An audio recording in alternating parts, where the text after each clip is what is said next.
pirmado na ang 2020 General Appropriations Act at tuluyan ng ibinuko ang 92.5 billion pesos funds.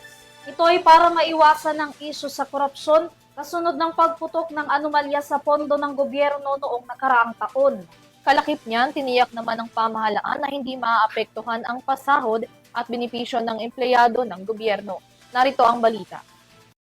Sa pagkakalagda ng 2026 General Appropriations Act, ivinito ni Pangulong Ferdinand Marcos Jr. ang aabot sa 92.5 billion pesos na unprogrammed funds sa layuning maputol ang isyu ng korupsyon sa gobyerno. Kabilang sa ivinito ang 43.2 billion pesos na halaga for payment of personal services requirements na ayon kay ACT Teachers Party List Representative Antonio Tino, higit na maaapektuhan ang pondong nakalaan para sa pasahod at benepisyo ng mga empleyado ng gobyerno, kabilang na mga guro at uniform personnel.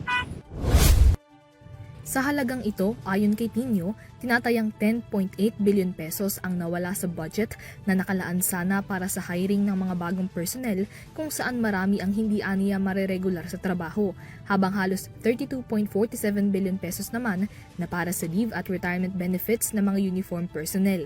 Git ni Tino, dahil sa pagvito ng pondo, posibleng madelay ang pasahod at benepisyo ng mga empleyado ng pamahalaan at idahilan ng gobyerno na kulang na ang pondo.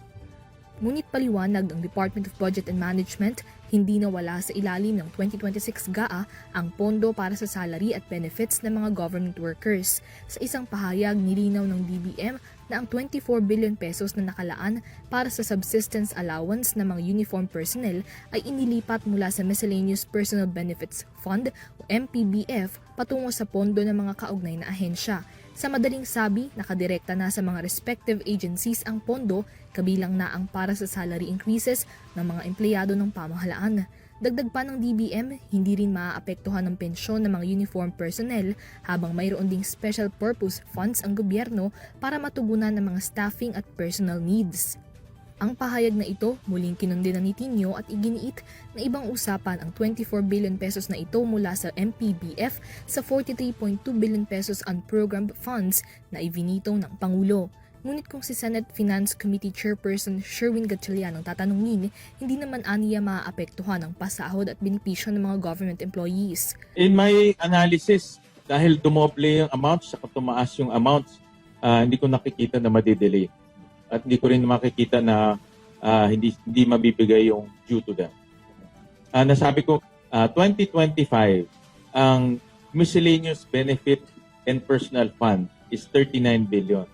For 2026 is 77 billion. Nadoble siya. So, in other words, yung requirement ng 2025, dinoble pa for 2026. So it's more than enough.